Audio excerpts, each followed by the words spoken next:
I'm Dr. Angel Alvarez. I want to talk about three things.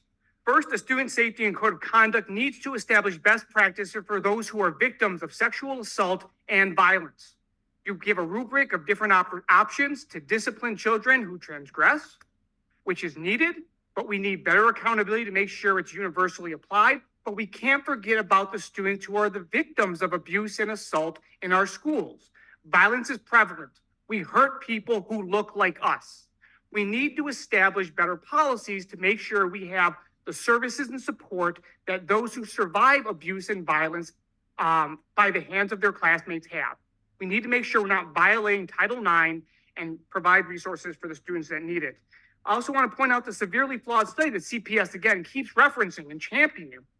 And the study from Harvard and Stanford that say that we made significant gains.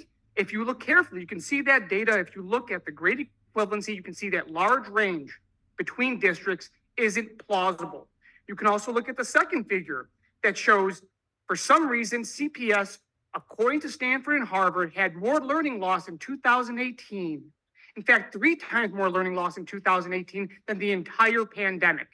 That doesn't make sense. You know that data is not correct. And certainly the bureaucrats who are trying to push this know better. We've made significant gains since the pandemic. We should be proud of that. But pushing forth flawed studies and claiming that students are better off now than they were before the pandemic is simply false.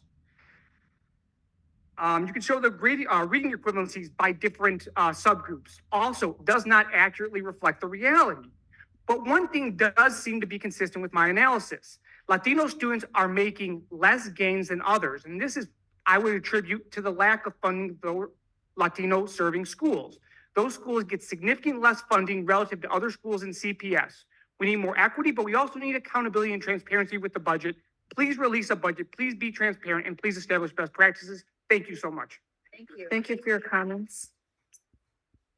Our next speaker